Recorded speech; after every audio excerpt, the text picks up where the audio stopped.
Today we're going to continue our theme of linkage folding, but we're going to generalize our notion of linkage. And so we want to go beyond folding just one-dimensional structures in 2 dimensions, which is what we've been talking about the last 2 classes for the most part. We did a little bit in 3D. But Carpenter's rule theorem is about unfolding these things. We talked about locked trees when you add degree 3 vertices here. I want to make things a little harder and more interesting by adding fat objects to those edges. So these are solid regions. Think of them as polygons, but they could also be smooth, whatever, splines, circles, whatever you want. They're still hinged at points, and they still fold kind of like this underlying linkage, but now the collision constraint is even worse. Not only are the bars not allowed to touch, but these blobs that are attached to the bars are not allowed to cross each other. Question? Isn't it kind of like a rigid sub-linkage? Yeah, it's kind of like say this was a polygon, because everything's almost a polygon. Everything's linear to the first order. So you could just like triangulate this guy and say, yeah, that's just like a more complicated linkage. Now this moves as a rigid object, and it can't collide with anything else. If you want, you can even overbrace it if you want, add lots of bars, but it will move the same. Of course, then you have collision, so that's kind of cheating. But if you triangulate, you will get the same behavior as these rigid objects. Yeah. Now we know that as soon as you have a vertex of degree more than 2, things can lock. So it's no surprise that these things can lock. What's surprising is that you can prove interesting things about them not locking. Let's start with some simple examples of them locking. So these are triangles hinged together at points that are locked. And this field began back in '98. This is when we were working on locked trees. Marty, our cameraman, was working on locking triangles. And like after a day, he came up with these examples. They're not too hard to find. This is probably the most compelling one. You have on the top those obtuse triangles, and because they sort of share an edge like that, they can really only hinge one way. They can only close this angle. They can't open it. And so this guy's stuck. Can't get out. This is a little trickier, but what's interesting about this example is all the triangles are equilateral, which is pretty special. If you were hoping for some good result here, you think, well, equilateral triangles, those are like the simplest nice shapes I know. So maybe they work, but they don't work. They can lock. This may be a little less obvious, but because this guy's reaching around on the top, can't unwind if this is drawn sufficiently tight. And in fact, it's pretty obvious because we could apply rule 1 right here. Right? It's an edge spanned by 2 acute angles, so that glues in there. Then you have a rigid triangle here, so that stays collinear, and then you're screwed. Then the only thing that could move is that top triangle, and it can't get out. So the self-touching version is rigid, and therefore any perturbation is strongly locked. So we can use the same tools we did, because you can ignore the fact that these are solid things and just think of them as triangles as linkages, and we can still use rules 1 and 2 and rigidity and strongly locked and all those good things and prove that these things are locked. And we'll do that some later. But I claim it's useful to think about rigid shapes being attached to bars. Because in particular, well, we know how to unfold things like this. So maybe there are certain kinds of shapes that you could attach. Maybe if I just thickened it a little bit, maybe that wouldn't matter too much. Maybe if we know that if you add equilateral triangles, that can lock. But what if I add some very small, thin triangles to these edges? Well, then it turns out you can't lock for the appropriate definition of thin. So this is the idea of an adorned chain.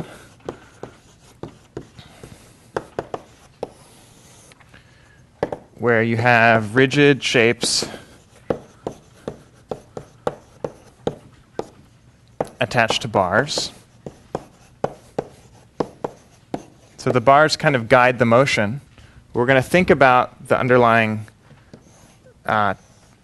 linkage, the underlying chain here, and then there are these rigid shapes attached to them. They come along for the ride. And in particular, yeah, blah, blah, blah. All right, we have some terminology. An adornment in general looks something like this. This is rigid region. But it has this segment marked on it called the base. The rest is the shape. Okay, so as the bar moves, you just rigidly move the shape so that the base lines up with the bar. And that's how they follow along. And now we can define the notion of thin, except we call it slender. A little nicer. Best thing about mathematics is you get to make up terminology. Not the best thing, but a cool thing. Yeah. At some point, my dad was having dinner with a group and saying, "Yeah, that's great. You know, we've made up all these fun words like slender and ununfoldable, which is something we'll talk about." It's like, what words have you guys made up? And one guy raised his hand and said, "Oh, Ethernet." So, we're not that cool. All right. So what does slender adornment mean?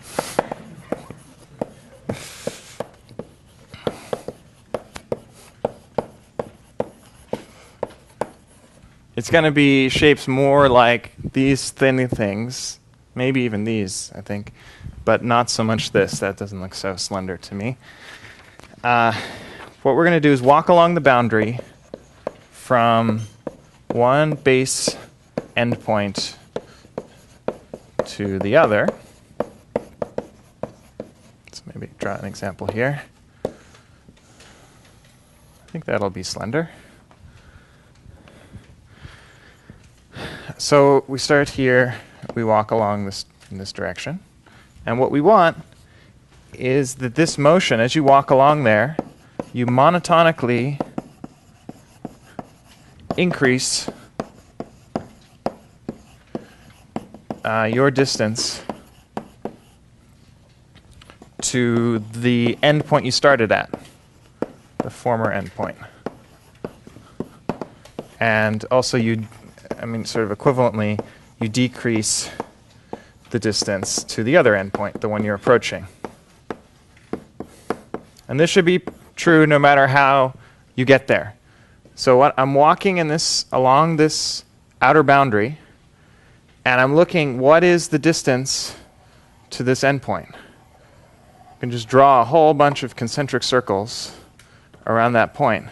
As long as these circles only hit my curve once, I'm happy. That means this distance is increasing monotonically. Okay, but you should also draw them from the other side. It's like offset curves, good old straight skeleton stuff. And lo and behold, you monotonically move outward from here if you went this direction, outward from here if you went that direction. And this should be true for both sides of the curve. This one looks like, yeah, monotonically increases distance from here, decreases from there as you move right to left. That's slender. Pretty simple definition. The biggest slender shape you could hope for, the biggest one that you can do, is if you draw one giant circle centered at each of the points, passing through the other endpoint.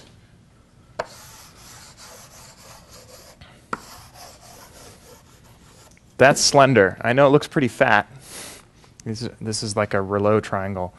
But that's still slender. And that, if you go outside that, you're in trouble. Then you won't be monotonic. If I went here and came back, then I'm getting farther away, but then I'm getting closer again to this point. So that's not allowed. Cool. So that's slender adornments. There's actually a couple different ways to define it. And yeah, question. Yes. So I don't mean to say that if you take any, you can fit an equilateral triangle in there, I think. Well, like this. Equilateral triangle is not slender. We can check that. I know it's weird. It's not a monotone definition. If you take a subset of your slender shape, the result will not necessarily be slender. So if we do equilateral, if you draw a circle, there's a circle here that's going to kiss this edge. It's centered here, and it kisses this edge of the triangle. So that means you're going out and then coming back, getting closer again. So equilateral triangle is not slender. That's good because we know equilateral triangles can lock. So better not be slender, because I'm going to say that slender chains cannot lock. That's what we're going to prove. All right, let me give you another definition. It's a little bit easier to work with, and also give some intuition about why slender things are good. Well, it will give some intuition, not immediately. If you look at inward normals from the shape, then they hit the base.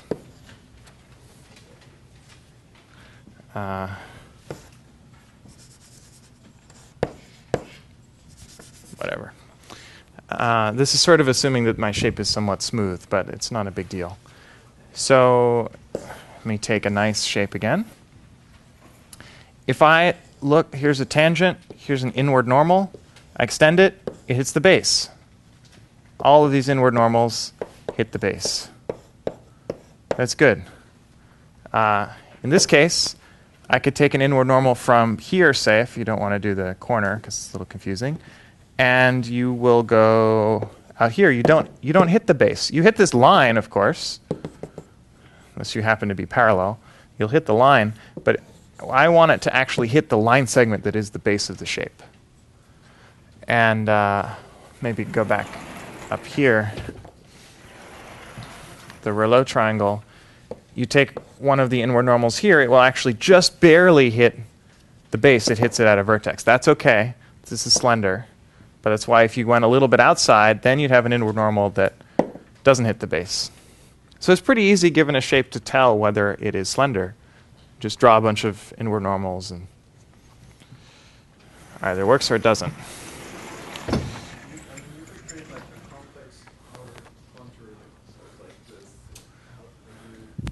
If you make some complex thing like that, that's not going to be slender. Now, you could take something called the slender hull. I'll define that in a moment. Here's another definition. It's a union of half lenses.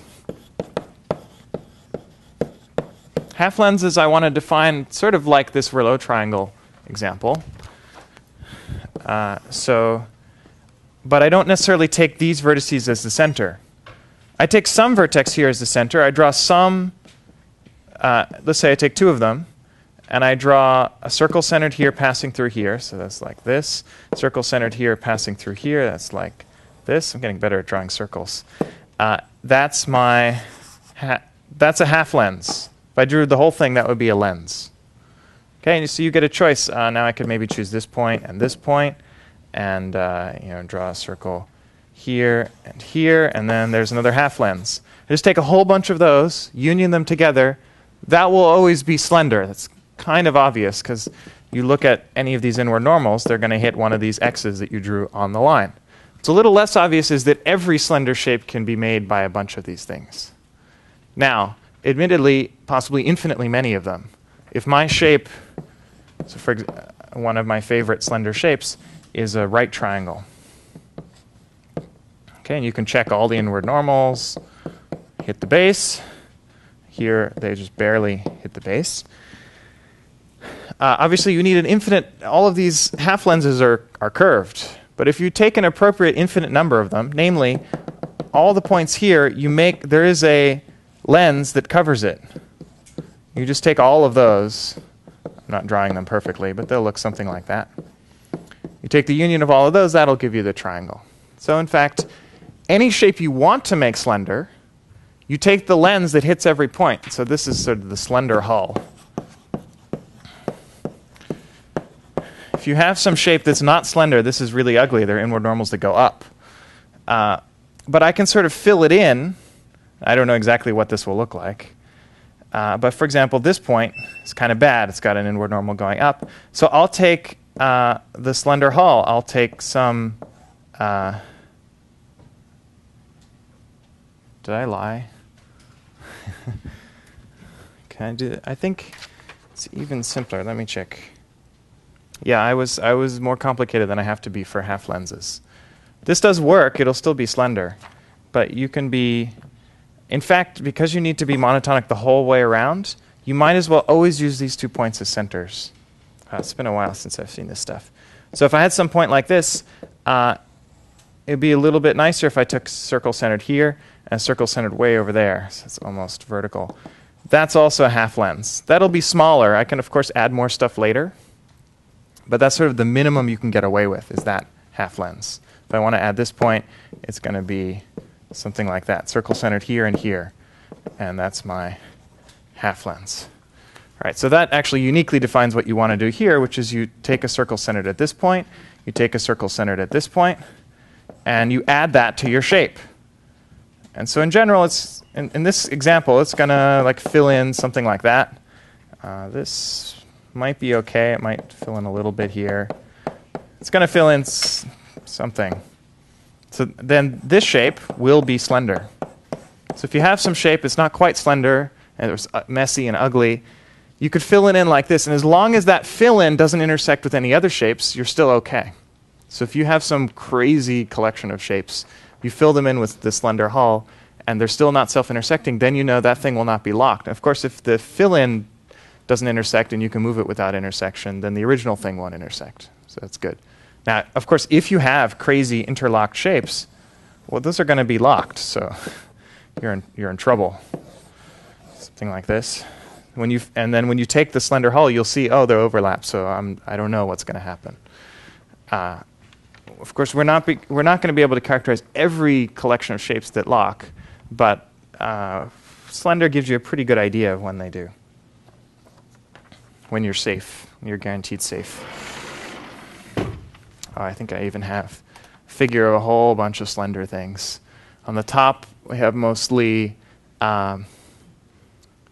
lenses. Actually, symmetric. They're all symmetric. In this case, I took lenses, not half lenses, but you could just take the upper half or the bottom half. You can take regular kagons, circles, half circles, Rouleau triangles, various combinations thereof. Lots of shapes are slender. You can take this on one side and this on the other side of the edge, whatever you want. Or just put an adornment on one side. Many things are slender.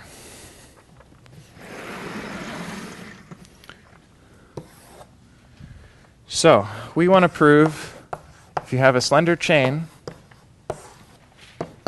you are not locked. That's the theorem from, I guess, 2006 originally. The journal version just appeared.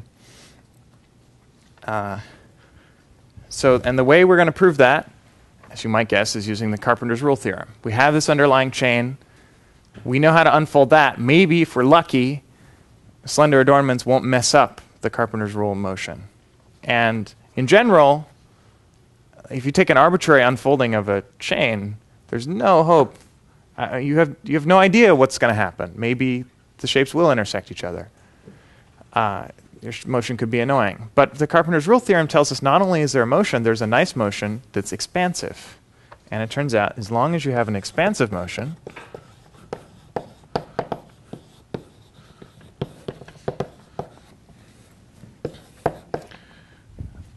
of what I call the underlying chain,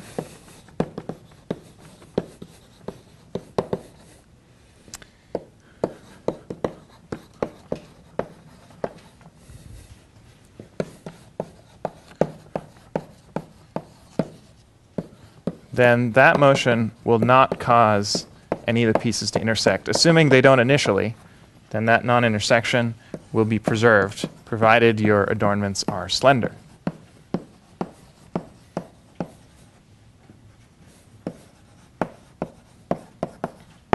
So that means if we have some slender chain, slenderly adorned chain, let's say open chain, then via an expansive motion, which we know exists, you'll be able to unfold the chain straight. And then if you want to go somewhere else, you can unfold that out somewhere else straight and then glue those motions together, and you get your motion from A to B.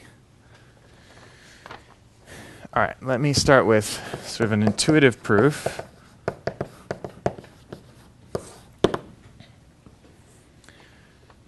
Suppose you have two slender shapes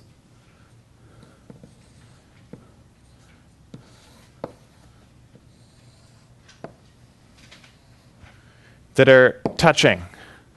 When they're touching, suppose you're moving around. Eventually, if they're going to cross, first they have to touch. So consider the moment at which they touch. I claim they can't cross from there. And the intuition is the following. Take an inward normal from, when they touch like this, they have a common tangent. And so if you take the inward normal on both sides, those inward normals are collinear. Okay, and you know from the second definition, I didn't prove they're all equivalent, but they are, that we will get some points on the bars, on the edges, on the bases. So what?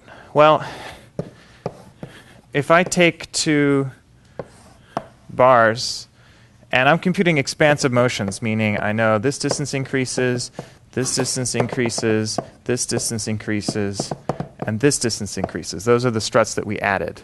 It turns out, I've actually used this once before, I think, that in fact, if you take any 2 points on the bars, that distance also has to increase. It's pretty obvious because these are straight things. If any point here was going to approach any point here, you would need to either move this point closer to this edge or this point closer to this edge. And if you move a point closer to an edge, one of these two edges will get shorter, and that's not allowed. So if all four of those cross distances increase, then in fact, distance between any 2 points on the segment increase or stay the same. Remember, in general, we're expansive. There are some pairs that you cannot strictly increase the distances of, although most of them we can. And so that's good news. If this distance increases, it's pretty hard for them to start intersecting there. This is an intuition, not quite a proof. You can make this into a formal proof. It's just messy. Trouble is, for example, if the distance stays the same, you can kind of spin around that point. You can move first order left or right. Maybe it's not actually this point from this guy and this point from this guy who are going to start penetrating, because as you move, maybe it's some point nearby that falls inside. It's a little tricky to see who exactly can intersect what. It looks good. And in particular, if this distance is strictly increasing, then pretty much has to move away. But there's a lot of subtle details, and it's kind of a mess. We did it once. But in fact, we found a simpler proof that does not have to rely on this. But I still like this from an intuitive standpoint. It's kind of clear why that inward normal property is good. If the inward normals hit outside the bar, then you have no idea whether that distance expands. As long as it hits inside, you're golden. So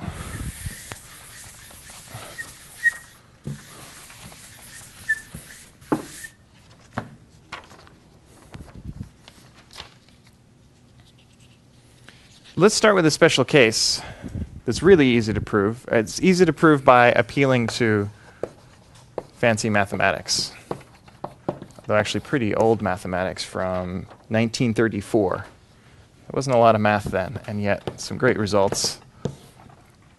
So let's start with the symmetric case, where you have your base, you have some slender adornment, and you have exactly the reflection of the slender adornment drawn below it. So it's reflectionally symmetric about that line. That's nice because instead of having to worry about half lenses, I can worry about entire lenses. Just like a special case. Every time I have some lens like this one, it's going to look like that. Circle centered here, circle centered here. That would be the half lens. I have, in fact, the entire lens. So really it's, if this shape is going to intersect some other shape, then there's got to be some lens over here that's going to intersect some other lens. So really I can just think of a single lens, pretty much, worry about one lens hitting another. Okay, in the symmetric case, it turns out, what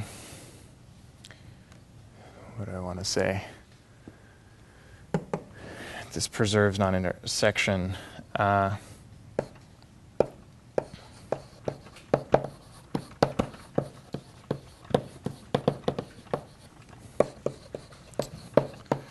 Turns out not only is non-intersection preserved under continuous motions, which is what we care about, it's preserved for what I'll call instantaneous motions.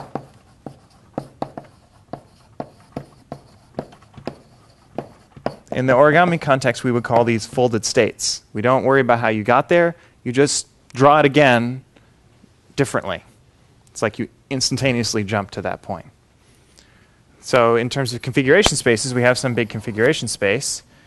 And we say, well, ideally, I go somewhere by a motion, but maybe I just jump over to another point. I just redraw these symmetric slender adornments. I should say the motion should still be expansive in the sense that if you measure the distance between two vertices in the original, and you measure the distance between them in the final, in the new resulting configuration, the distance only goes up. It could stay the same or strictly increase. So this is kind of crazy. You don't even need continuity for this to hold in the symmetric case.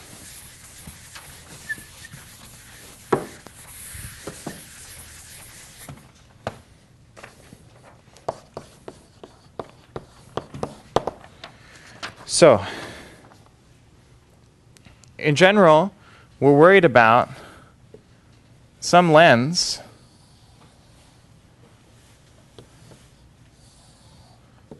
a lens is going to be symmetric about this line, but not necessarily about this line. We're worried about it intersecting some other lens.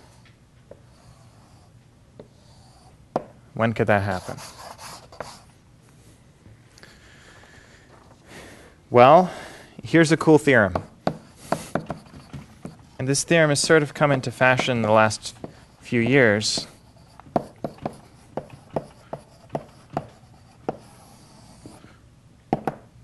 Actually, let me tell you a bigger result called the Kneser-Poulsen conjecture. It's conjectured I don't know how many years ago. It's also called pushing disks together.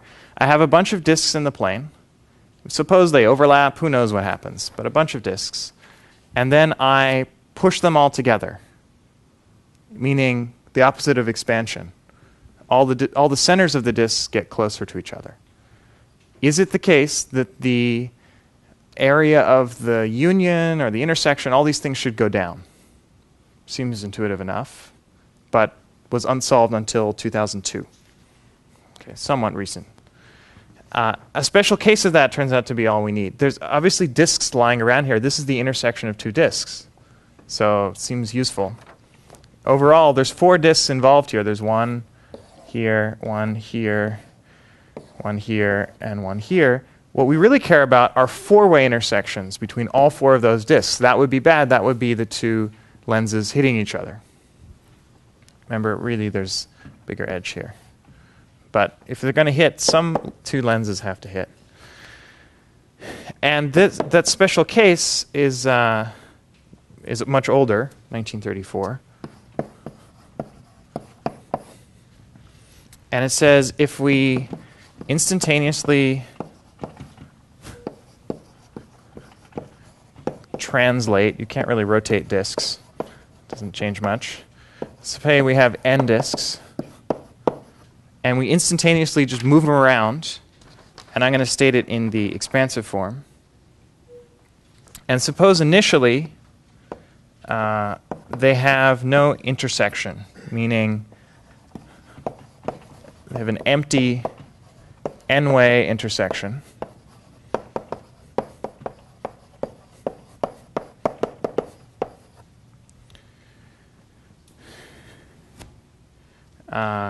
And we instantaneously translate to an expansive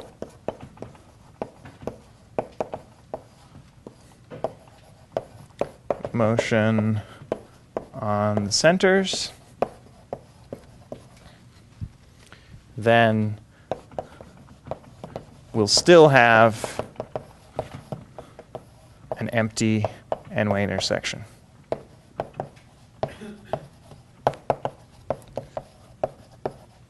Now, in our case, we care about n equals 4. We have 4 disks we care about.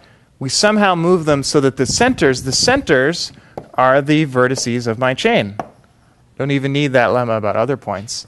I know the centers of my lenses are my endpoints. I know all those distances are increasing somehow. And now I'm even thinking about the instantaneous case. I just pick up all those points, drop them down, so all the distances increase. Then the theorem is if those 4 disks didn't intersect before, they still won't intersect. Therefore, the lenses don't hit each other, ever. Even when you can pick things up and drop them back down. Done. That covers what we need. Now, I didn't prove this theorem. I don't think it's too hard, but it's sort of not folding related, so I'm just going to take it as given. Okay. But that was just one special case. That's when we had lenses instead of half lenses. In reality, we have half lenses. So there's a little bit more work to do.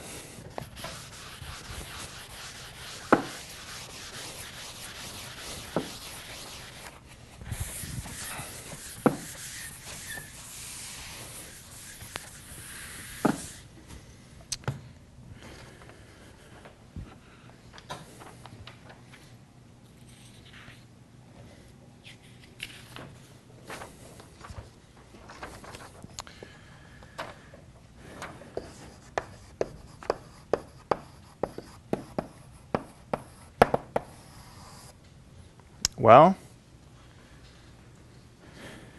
if this slender chain is going to intersect itself by some expansive motion, by the way, the general case, you need a continuous motion. It doesn't work anymore when you do it instantaneously.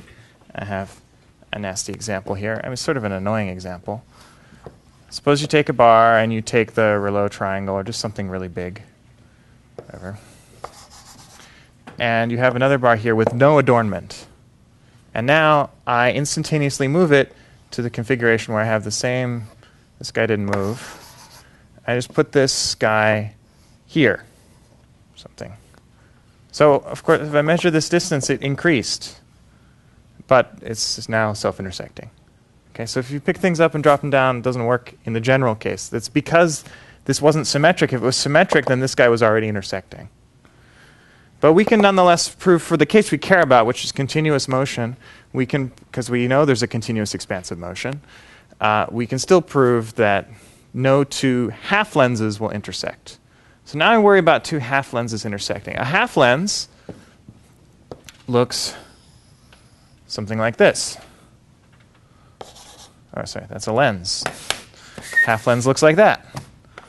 Okay, it has 3 sides in general. This one's bounded by a disk, this one's bounded by a disk, this one's bounded by a base segment. So there's basically a bunch of cases you could worry about. You could worry about 2 of these guys hitting in the curvy parts. So that's case 1. That we get, what did I call them? The base. Well, I'm going to rename this because I don't like the terminology I'm using here. Curvy. Okay, there's the 2 straight sides, then there's the 2 of each, and then there's the 4 curvy sides. Suppose they hit on the curvy side, a curvy side of both. Well, if they hit on the curvy side of both, this is a convex region. I could actually just put back the rest of the half lens here and the rest of the half lens here.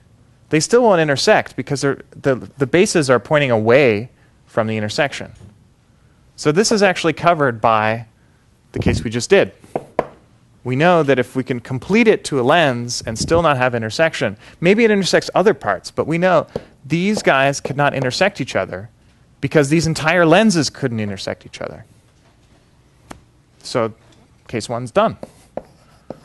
Case 2 is about as easy. It could be we have curvy part meeting a base. So we have this example again, but now we try to intersect with the base of some other half lens. What should I do here?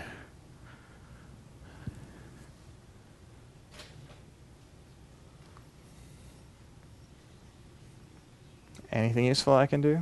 Yeah? Think about the points on that line as they should be expansive.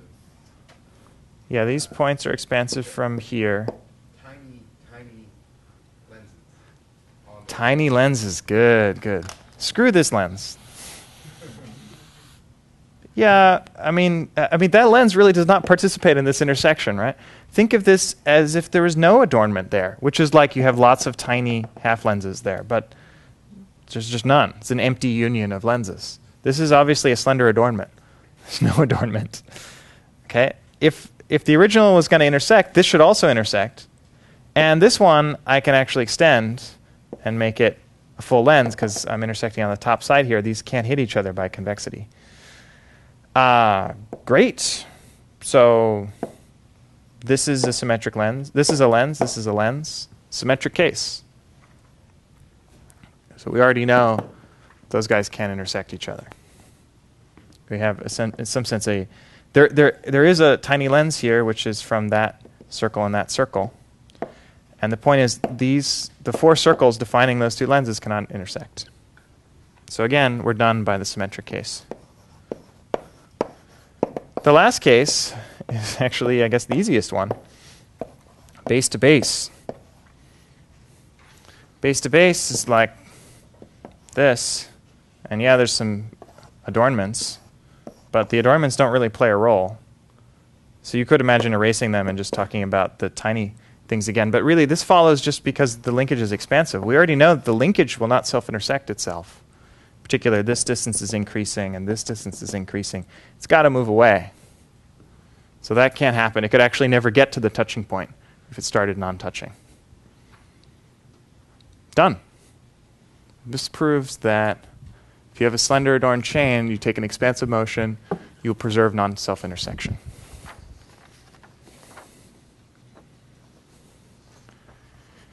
If you have an open chain of slender adornments, this is great because you can straighten out your chain. Why don't I draw the picture?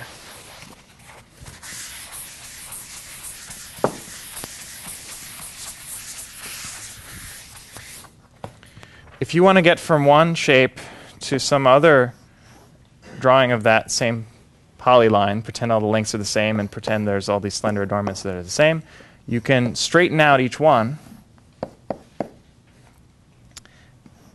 and then just play this motion backwards and take this motion to here, this motion to here. This is something I call the FedEx algorithm. We're talking about it in the problem session because the original idea of FedEx is you send all packages to one central FedEx location and then send them out to where you want to go. Crazy idea, but it worked for quite a while. It's a little more complicated now, but still that spirit is there. And someone was asking in the problem session, well, what if you send a package from one point in California to and your neighbor? It's like, well, yeah, then it goes far away and comes back. But for math, it's no problem, no energy issue. So this is great for open chains. It does not work for closed chains, because closed chains, there's more than one convex configuration. I could take that. I could take something more squashed. Now, normally, this is fine. We haven't proved it, but for regular closed chains, you can actually get from every convex configuration every other. Maybe we'll prove that in the polyhedra section, because it's easy to prove there. Believe that. But once you start adding adornments, it ain't possible. So for example, if I take this thing and I add some adornments that just kind of fill in all the space, this is not so slender. But you can even draw it with it being slender. There's no way I can go from here to here. Okay, that's not very convincing because there isn't even a configuration like that. Here's a more convincing one. Suppose you have a parallelogram and you have a right triangle and a right triangle. And now I want to go to here. If I was allowed an instantaneous motion, this would be fine. Even be expansive. None of the well, no, it's not expansive. This distance increases. Okay, that's why this theorem doesn't apply. But these are two convex configurations I can't get from one to the other. So for closed chains, this doesn't quite prove the configuration space is connected. You have to worry about the convex situations. For open chains, it does. Open problem. Are there any other adornments like slender ones? Or is slender the most you could hope for a general result? Is there some shape that is not slender such that no matter how you add them to a chain, you still have a theorem like this, that they never lock? I would guess slender is kind of the most you could hope for, but I'm not sure. One special case we can understand is the case of triangles. We know equilateral triangles are bad. We know right triangles are good. We know even more obtuse triangles are good because these are slender. What if I take a triangle that's slightly more than 90? Slightly less than 90 here.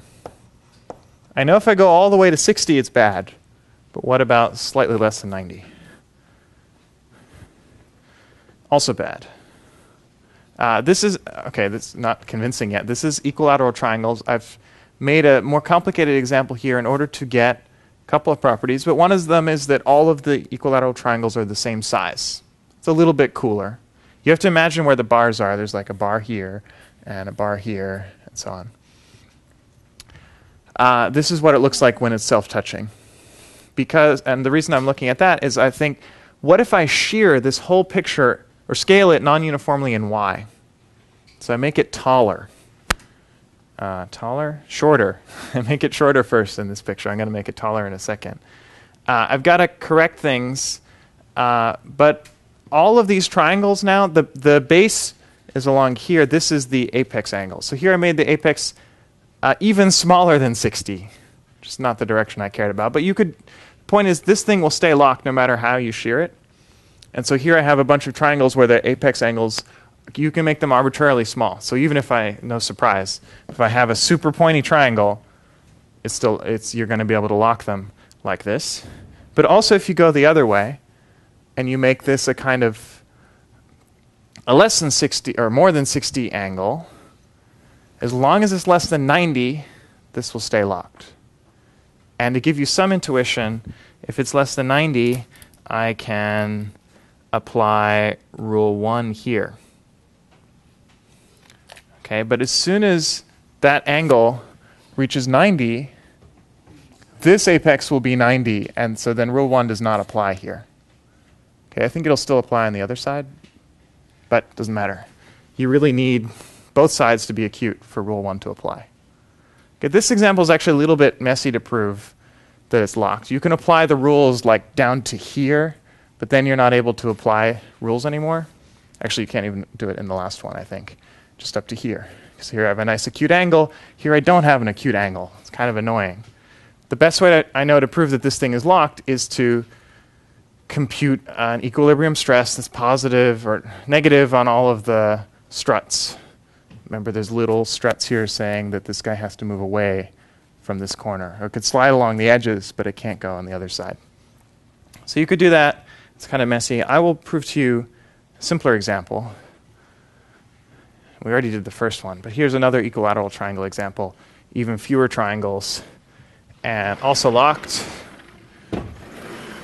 This one you can't scale quite as nicely, but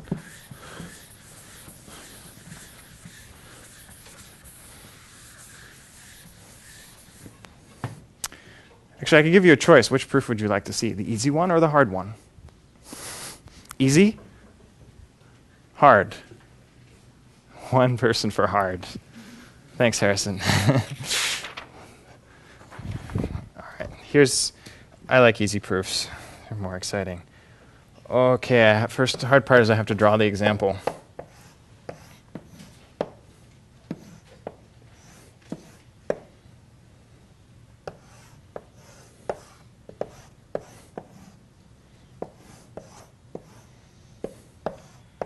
If you want to see the hard proof, it's in the lecture notes. I kept it in there. This should be the same as that, more or less. Imagine self-touching. We're going to prove that it's rigid, therefore any perturbation is strongly locked. What should I do? Apply rules. Yes, I like the rules. I live by the rules. And first rule of the rules is don't talk about the rules. Now we have rule 1 here. First rule of the rules is apply the rules. So we can apply rule 1 because this is acute, this is acute. Okay, now I have to redraw.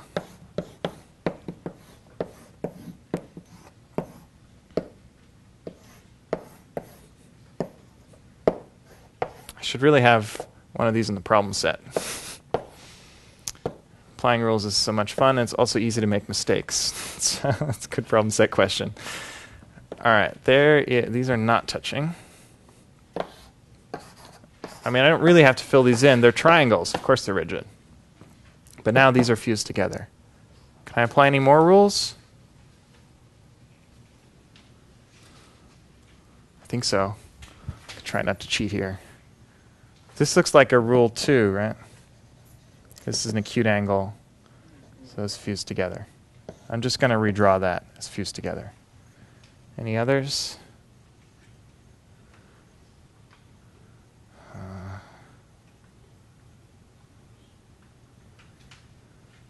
Guess that's it. Huh. Now I got to do something other than rules, darn it. Life is not so easy.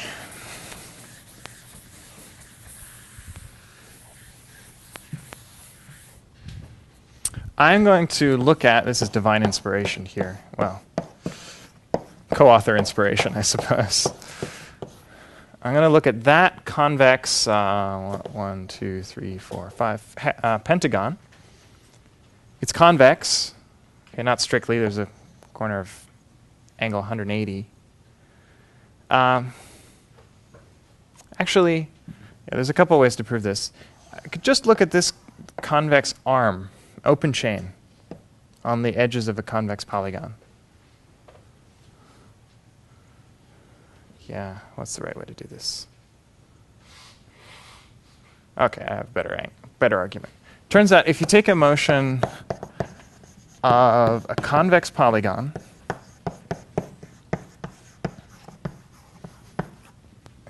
any motion must decrease at least 2 angles.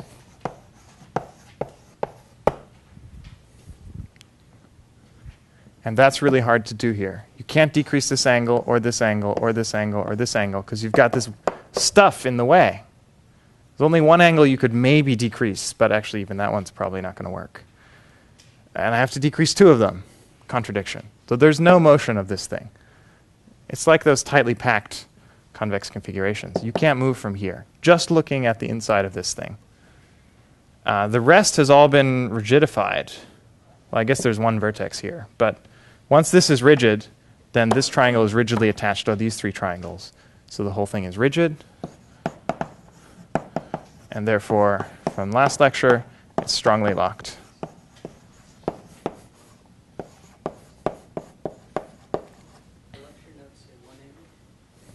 Lecture notes say 1 angle. I should change it to 2 because I'm worried about this one. But 2 is also true. It also decreases at least 1 angle, but in particular, decreases 2 of them. Where's lecture notes?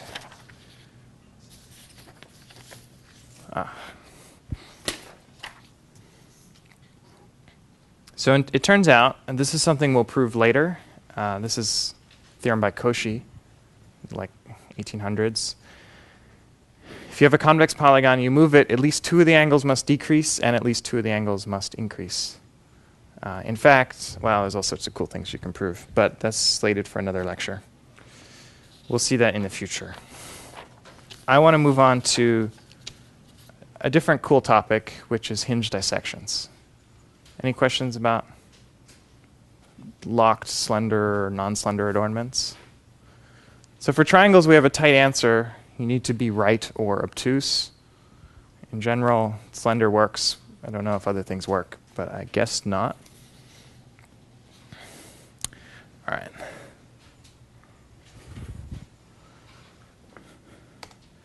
Oh, another open question. Locked squares. Now, if you have squares that are properly aligned, draw them very well. So if the base of the square is through the diagonal of the square, that's slender, so those can't lock. But if you allow the base edge to be along the side of a square, like this, I take unit squares in the plane, open question, are these locked? It's probably really easy. We just haven't worked hard enough in proving that these things are locked. So that's something we could work on the problem session. These are examples in this paper. Say we conjecture these are locked, so there's some work to do. Fun toy question. All right, hinge dissections. The idea here is if you look at one of these things adorned chains we've been thinking about, where you have solid blocks hinged together at points, and you think about the moving, okay, we've been thinking all about the moving and when you can move from shape A to shape B, or configuration A to configuration B. But in particular configurations where they're touching, you can imagine erasing those cuts. And on the top, I get a square, and the bottom here, I get an equilateral triangle. So we call this a hinge dissection from an equilateral triangle to a square. This one goes back over a century by this puzzle guy, Henry Ernest Dewdney. And natural question is, can you do this for any two polygons of the same area? You have to preserve area because fusing cuts does not change the area. Natural question. We've been working on this question for about 10 years. We started in 1999. And the first thing we proved is that you couldn't do everything, but if you pixelate shapes, it works. So in this case, we're not pixelating. We're dividing our shape into half squares. It turns out if you take so here I have 32 half squares. In the letter A, I also have 32 half squares. So I want to go from the square to an A. Turns out if you take each of these half squares and replace it by, I guess, 4 smaller half squares, and I hinge the half squares in this particular pattern, you can check it, it alternates, it's in a very regular pattern. It will work that way in the square. It'll also work that way in the letter A. I don't actually know for sure whether there's a continuous motion between these two without self-intersection, because these are not slender adornments the way I've drawn them. But this is a hinge dissection that exists in all of these states, the whole alphabet and numbers. And it's just 128 pieces. So that would actually be really fun to animate. I haven't tried to do that yet. You can generalize that to 3 dimensions. I think I showed this in lecture 1. Here we have solid blocks. So this is like pixelating, but it's just stretched. And we have piano hinges, about 1,000 blocks here. And you can pick up your gloves and reconfigure this sculpture into whatever shape you want. Theorem is you can make it into any polycube, any shape made out of not 1,000, but 250 or 125, I guess. You divide by 8 to make a 2 by 2 by 2 larger square, or a larger cube. It's a stretched cube, but same thing. And then you can make any shape made out of those shapes. That was the beginning. This is not everything. It's everything up to some resolution. But we would really like everything. And in this class, 3 years ago, we proved you can make anything.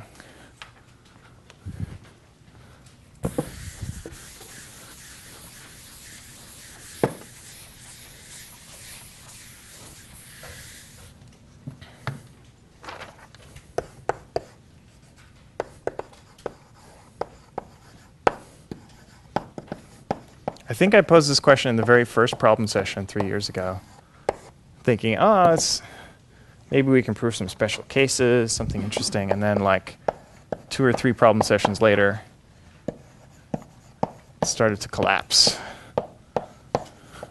and get solved. Which is super exciting, given that we've been thinking about this for 10 years.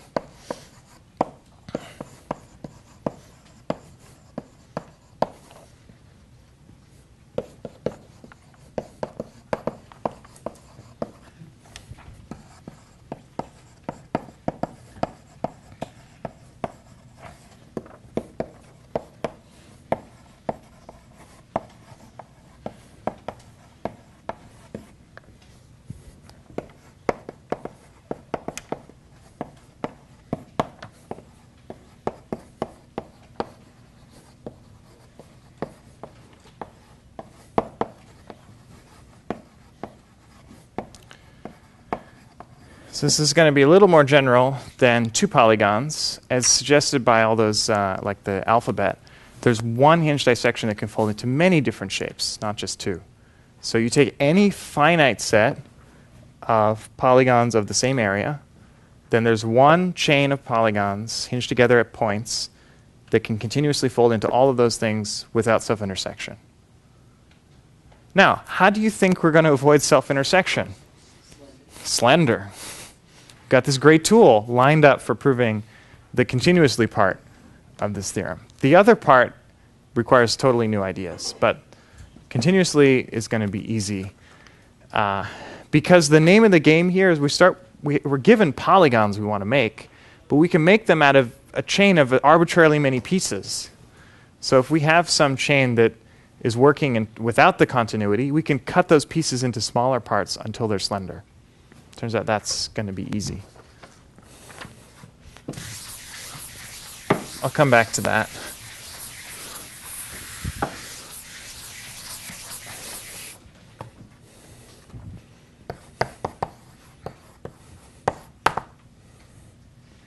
The hard part is to do this with ignoring continuous motion. So there's this crazy idea, which comes from Zach Abel, who is attending the problem sessions this year, so a bunch of you know him.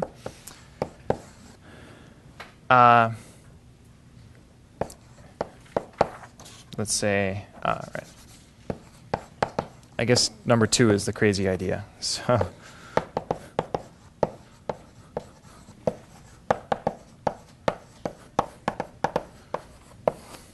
hinge dissections are actually named after something else called dissections. With dissections, you don't care about hinging the pieces together. I take one shape, I cut it into a lot of parts, that's the dissecting. I rearrange the parts however I want, rigid motions, and then fuse together the edges and I get another shape. So there's no hinging here, there's no folding. And it's well known since the 1800s that dissections always exist.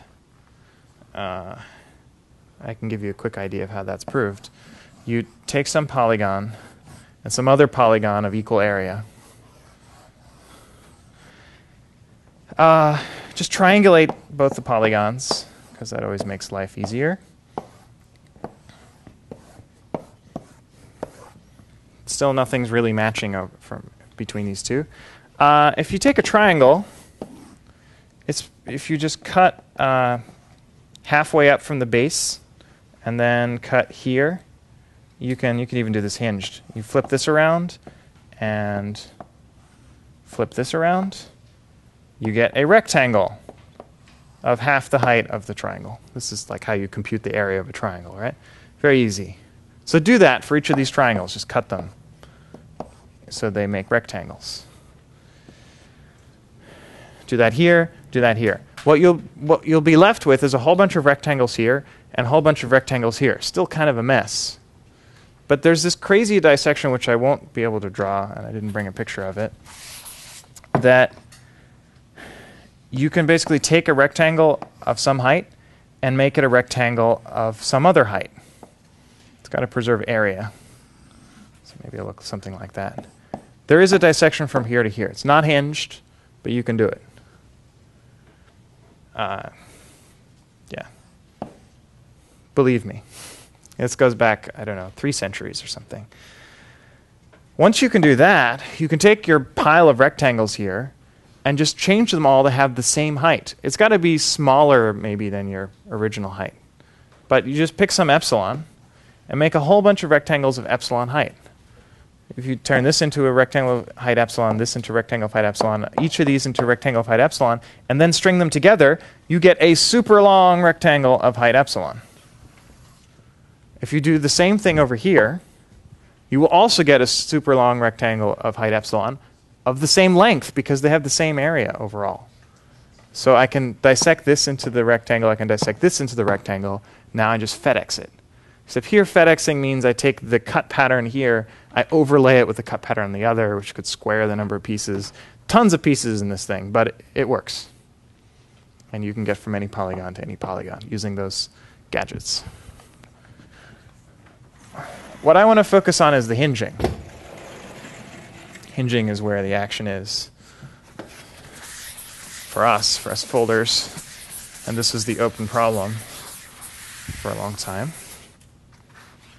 So the crazy idea is hinge arbitrarily.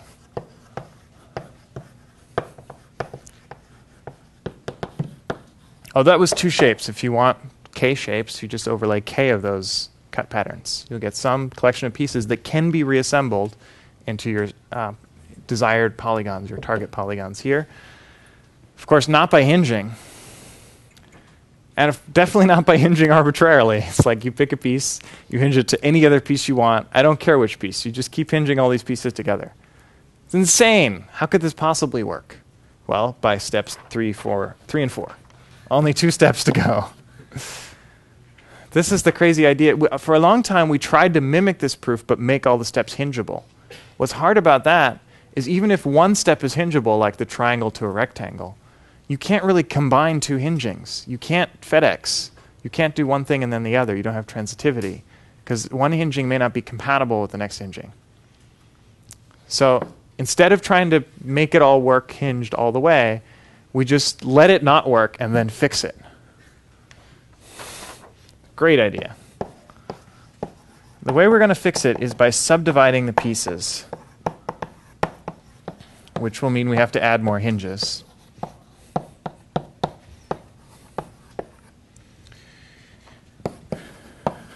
And step 3 is do this to make it work. So in some sense, we know how we want to assemble the pieces. That's what the dissection tells us. That's what step 1 tells us. It said if you arrange the pieces like this, it'll give you the polygon you want. Somehow I want to make each of those assemblies valid. I'm going to do that one at a time. I'm going to enable the first one, then enable the second one, and so on. I could actually get one for free. Instead of hinging arbitrarily, I could hinge to make the first one right. I just draw it as they are and then just somehow add hinges to connect it all together. But I won't even worry about that. I'll just make it work for the first one, make it work for the second one. This is not going to be efficient. I should mention that. Not particularly efficient. Okay, the 4th step is make it slender. And we're going to use the same trick of subdividing. And that will solve that. Okay. Haven't said much yet. Now we have a plan. We need some gadgets. And here's where I get way beyond the pictures I could draw on the board. This I could draw on the board, but the picture to come I could not. So here's a general picture. Let's say we have some hinging in some arrangement. We really want it to be different. So we're committed to having a hinge here and committed to having a hinge here. We can never remove hinges, otherwise we'll break previous constructions. But what I can do is cut up the pieces and add more hinges. As long as it can still fold this way, I can still make everything I could make before. I just also want it to be able to fold into this. This does not look like a folding. Here I'm detaching the green thing from B and reattaching it to B prime on the top. So I just shifted the orange thing down and reattached the green at B prime instead of B at the same vertex A. This is not everything I need, but this will be really useful. If I could do this, I'll be able to do everything in like a couple steps. So let me show you how to do this. Watch. Okay, so this is the dissection. We're going to cut out a lot of little isosceles triangles in pairs here. It's basically slicing up this angle. So here 2 pairs are still in, and 2 pairs have just been folded out. And then we're also, so remember we wanted to go from here to up there. So we're also going to cut matching little triangles along the edges, along some path that goes from this vertex to that vertex. There's always some outside path I can follow. And so I'm going to cut. Now, let's see. The way we do it, we're making very shallow triangles here. We have to make them, I want to make them match the triangles that I'm going to be cutting out here. So it's got to be an even number. I just want to divide up that edge into an even number of tiny pieces. And then these 2 match the size of those 2 pieces, and these 2 match the size of those 2. So that in particular, I could not touch anything, leave it the way it used to be, and I have exactly the old picture. But alternatively, and so it hinges all the ways it used to be able to hinge, but alternatively, I can take these pieces out and rearrange them like this. So the pieces are colored the same as they were before, except now instead of putting these green pieces in here, I put the green pieces along the boundary here. And we designed them to fit perfectly. So these two came from here. These two came from here. These two came from there. These two came from there. And if you think about it, then the green piece has reached around and can now touch there. We still have these orange pieces. They don't have their holes to go into before, but conveniently there are holes right there. And that orange chain is attached right at the top, right where it needs to be. So you just stuff them in. Never mind how you stuff them in. We don't have to worry about continuous motion yet. That'll come later. And there you go. So we've moved this green piece up to there. And it had to attach at the same vertex with the green piece. Now, this is not quite what I want. What I really like to be able to do is take a piece and move it anywhere I want and attach it at a different vertex than from before. Because in general, I just got to put that green piece somewhere. It's touching somebody because I want to make a connected polygon.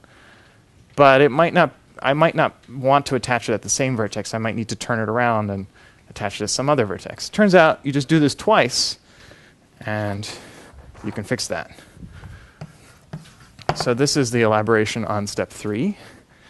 And in general, we're going to maintain at all times the pieces are connected together in a tree. Ultimately, I want an open chain of hinged polygons. But I'll worry about that at the end. For now, let's take it to be a tree. So far, it looks like a chain, but easier to think about. A tree. And then the key thing that we are able to do, what this picture almost proves, there's another issue which I'll get to, is the ability to effectively move a rooted subtree to attach at another hinge, any other vertex.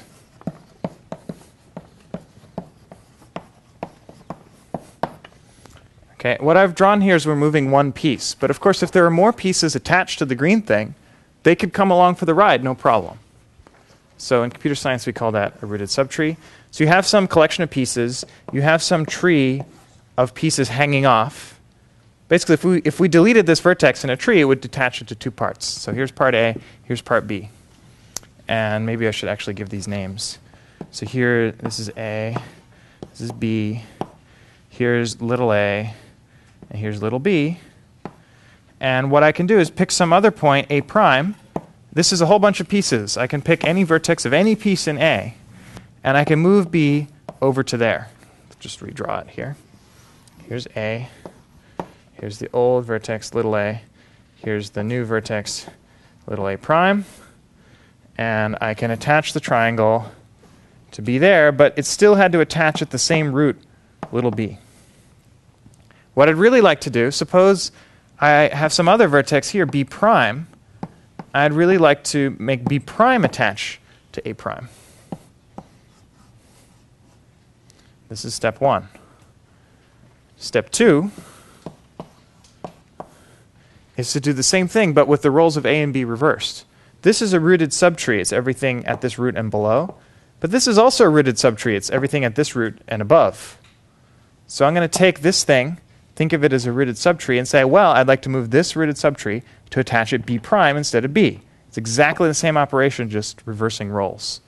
Then I will have B with vertex little b prime.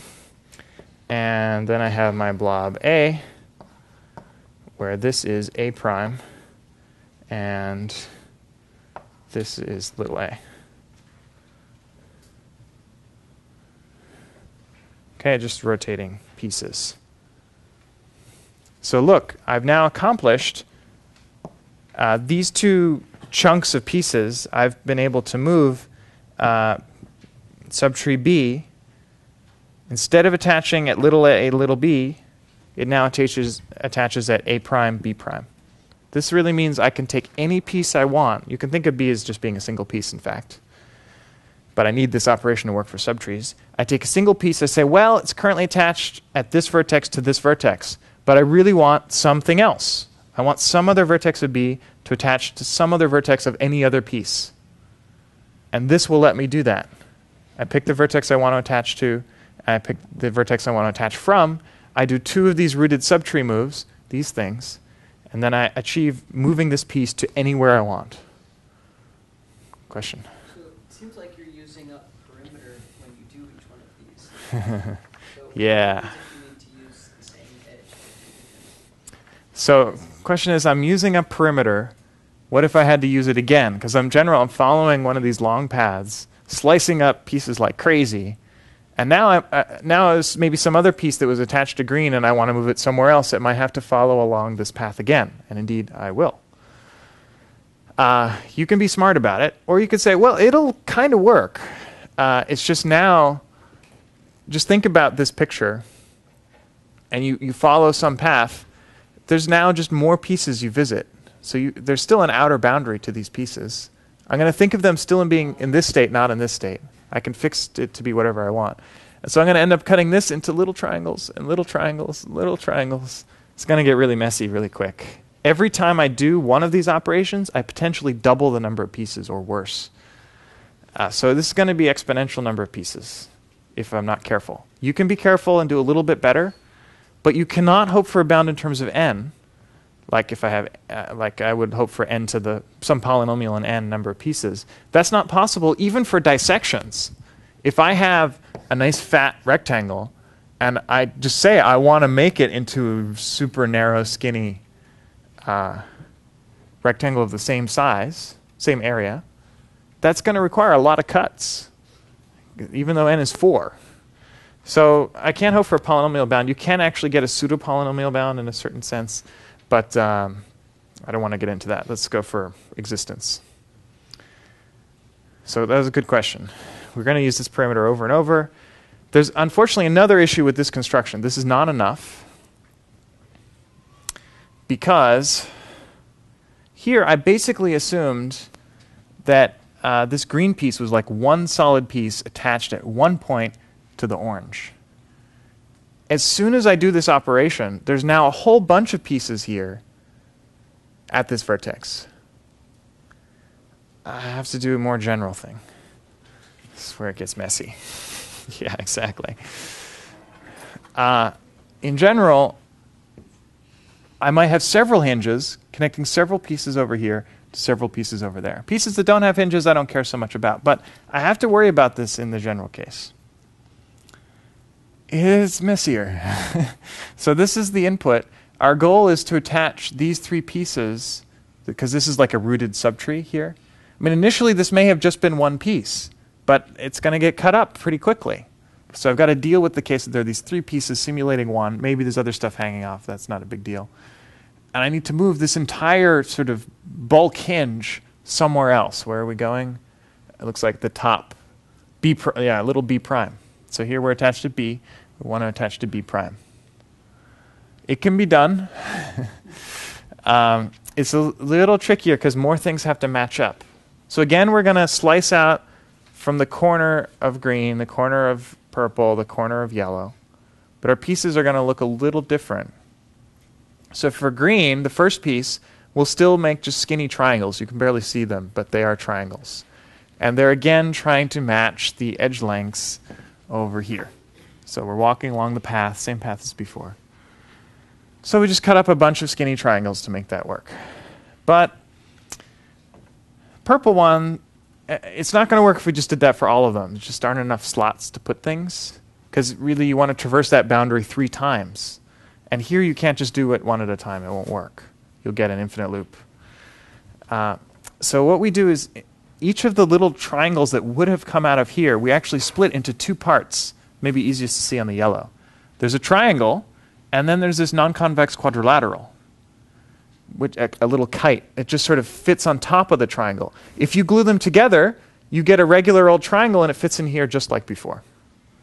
Okay, but I take that triangle, I cut it into two parts. I do that for both purple and yellow. But notice this yellow triangle is bigger than this purple triangle. A little bit. How much bigger? Well, it's designed so that this yellow triangle is the same size as these two pieces put together. And this triangle is the same size as this piece put together with itself. Okay, in general, the triangle at the next level up will be the same size as the two pieces from the previous level. Except here there's only one. Okay, why? Because we want to do this so that they all fit. If you take just the quad parts of everybody and the triangle of the last guy, then that triangle will fit into the quad of the next one, which will fit into the quad of the next one perfectly.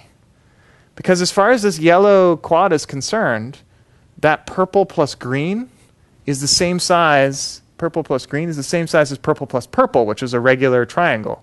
This triangle is supposed to be the same size as that yellow triangle. So from the viewpoint of this yellow quad, it just wants a mate like this, which is the same as a mate like this, which is the same as a mate like this. And so those stack in, and they perfectly fit along. So the triangles we end up cutting out of the perimeter here are the biggest size. And then you can squeeze them all together like this, and boom, you get your alternate dissection. Oh, yeah. Then the other fun part, what you're left with is just the triangles from each of the colors, except the green. And conveniently, conveniently it just works. So there's a little more work to do, because you see there's also these red pieces. Where did those come from? Just more stuff. I see where they came from. Up there at C3, a little corner got cut out. Oh, it's such a mess. But the idea is, well, the purple triangles are the same size as the green triangles, so they can fit in the green piece and fill in these holes. And then, well, the yellow triangles are the same size as the purple triangles when you add them together. That's what we cut out of here. And so the yellow just fits in there and fills in this space. And so that, we just sort of shifted by one. The trouble is the yellow guys, we don't quite have enough. And for that, we cut out some corner up there just to fill them back in. So you could just stick the red thing back into the red vertex, nothing changes, or you can take the red guys, stick them into the yellow triangle. And in the end, we successfully move a rooted subtree from anywhere to anywhere. Lots of things to check here, but you stare at it enough, it works. And it works for any value of 3. Here we were talking about 3 pieces, 3 hinges, but you can do it for any count. That's the gadget. And good. We have just enough time to talk about slenderifying. So if we do this over and over, move each piece to wherever you want, move all the pieces to where you want for target shape, then do it for the next target shape, then do it for the next. You'll still be able to go to all the old foldings, but you can also go to the new ones. The last step is, how do we subdivide to make our thing slender? And so we have some tree hinging. It's not a chain. We want to also make it a chain and make it slender, because slender only works if it's a chain, not a tree. So we have some tree of pieces here. I've drawn 2 pieces to make it a little simpler. But this really works for anything. It's super simple. Triangulate the pieces, just because triangles are easier to think about. Then for each triangle, cut to its centroid, this where you can fit the largest disk. If you do that, each of these 3 angles will be obtuse. So as long as that's the apex of the triangle and this is the base, those are the base edges, that will be slender, because that's obtuse, or it might be 90 degrees, maybe. Maybe not even that. I think it's always strictly obtuse. So you do that for each of the triangles, and then you just sort of walk around the outside boundary and say, well, just hinge things together in that order. So I'm going to have this triangle hinged to this one, hinged up there, around. So I just walked around the outside boundary. Now, the key thing to check is that every hinge that was here still exists here. It's still possible to fold there. And we just got more hinges, no big deal. Just like before, the constructions we've been doing, we've been cutting up the pieces, adding hinges, but preserving all the old hinges. Therefore, any motion that was possible before is still possible. And furthermore, this is now a slenderly adorned chain, so we know that it's open chain. We know its configuration space is connected. So all those things that we knew could exist, it could be like this, or it could instantaneously move to here. Now we know there's actually continuous motion from everywhere to everywhere. And this is kind of a fun culmination of all this linkage stuff. With Carpenter's rule, with slender adornments, all these powerful tools, we build up universal hinge dissections, basically transformers that can fold from any, in this case, 2D shape to any other collection of 2D shapes you want of equal area. And again, you can generalize it to 3D, although this will work. Any dissection you have in 3D will be hingeable. But dissections get a little bit harder. You need not just that the volumes are the same, but something else called a Den invariant is the same, which is I don't want to get into. That's hinge dissections. Any questions? All right. Turn in your problem set.